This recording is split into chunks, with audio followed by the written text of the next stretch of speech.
Right ఇక breaking news చూస్తున్నాం. కేంద్ర హోం మంత్రి అమిత్ షా రేపు రాత్రికి తెలంగాణకి రానున్నారు. ఎల్లుండి ఉదయం 10:30కి ఆయన బీజేపీ ఎన్నికల మేనిఫెస్టో విడుదల చేయనున్నారు. గద్వాల్, నల్గొండ, వరంగల్లో బీజేపీ సకల జనుల విజయ సంకల్ప సభల్లో పాల్గొననున్నారు. ఎల్లుండి సాయంత్రం హైదరాబాద్లో నిర్వహించే ఎంఆర్పీఎస్ జాతీయ సమావేశానికి ముఖ్య అతిథిగా అమిత్ షా పాల్గొననున్నారు.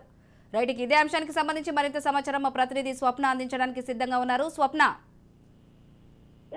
మొత్తానికి అమిత్ షా మరొకసారి రాబోతున్నారు.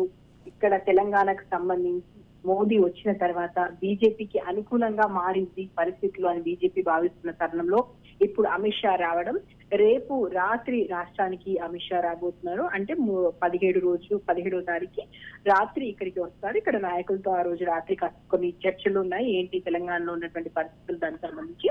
ఎల్లుండి ఉదయం 10:30 బీజేపీ ఎన్నికల మేనిఫెస్టో విడుదల చేయబడుతుంది. అదేవిధంగా మనకు అమిత్ షాకి సంబంధించిన షెడ్యూల్ గద్వాలు, నల్గొండ, వరంగల్ బీజేపీ సకల జనుల విజయ సంకల్ప సభ పేరుతోటి ఈ సభలో అమిత్ షా పాల్గొనబోతున్నారు. అదేవిధంగా ముందైతే కేవలం 18 ఒక రోజు అనుకున్నారు, కానీ ఆ తర్వాత కూడా అంటే మన 18 రోజు ఉదయం 9 గంటలకు హైదరాబాద్ లో క్లాసిక్ గార్డెన్స్ లో మొన్న మాదిగ రిజర్వేషన్ పోరాట సమితికి సంబంధించి ఆల్రెడీ మోడీ పాల్గొనడం, బహిరంగ సభలో చర్చించడం జరిగింది. కాబట్టి దానికి సంబంధించి కొన్ని అనుబంధ విభాగాలతోటి కేంద్ర హోంశాఖ మంత్రి ఇంకొక జాతీయ సమావేశం అయితే ఏర్పాటు చేసుకోబోతున్నారు. ఏంటి, ఎలా ఆ పోరాటానికి సంబంధించి ఏ విధంగా బీజేపీ మద్దతు ఇవ్వబోతుందో.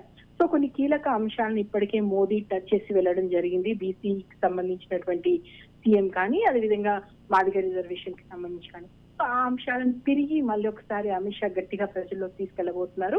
ఈ రెండు సామాజిక వర్గాలు కనుక తమకు అండగా ఉంటే ఖచ్చితంగా తాము మంచి సంఖ్యలో విజయం సాధించగలుగుతామనేటువంటి నమ్మకంతో బీజేపీ ఉంది. సో దాన్ని ఈసారి అమిత్ షా వచ్చిన తర్వాత ఘాటుగానే ఆయన ఇటు బీఆర్ఎస్ కి సంబంధించి కానీ, అటు కాంగ్రెస్ కి సంబంధించి కానీ మాట్లాడబోతున్నట్టు తెలుస్తుంది. ముఖ్యంగా గద్వాల్, నల్గొండ, వరంగల్ ఈ 3 ఏరియాలకు సంబంధించి కూడా బీజేపీ మేము అక్కడ గట్టిగా ఉన్నాము అని భావిస్తుంది. సో అలాగే ఇంకా కొన్ని మోదీ, అమిత్ షా, నడ్డా, కేంద్ర మంత్రులు, అదేవిధంగా బీజేపీ అధికారికంగా ఉన్నటువంటి రాష్ట్రాల్లో ముఖ్యమంత్రులు వీరంతా కూడా వీరికి సంబంధించినటువంటి షెడ్యూల్ కూడా ఎప్పటికప్పుడు బీజేపీ విడుదల చేస్తుంది. సో మొత్తానికైతే మోడీ వచ్చి ఏదైతే ఒక ఉత్సాహాన్ని ఇక్కడ మన బీజేపీ శ్రేణుల్లో నింపారో ఆ ఉత్సాహాన్ని కంటిన్యూ చేసేటువంటి ప్రయత్నం ఖచ్చితంగా ఈసారి అమిత్ షా చేయబోతున్నారు. అమిత్ షా ఇంకా ఏ కీలక అంశాలను టచ్ చేస్తారు అనేటువంటిది మాత్రం ప్రస్తుతం రాజకీయ వర్గాల్లో చర్చ నడుస్తుంది. Right Swapna, thank you.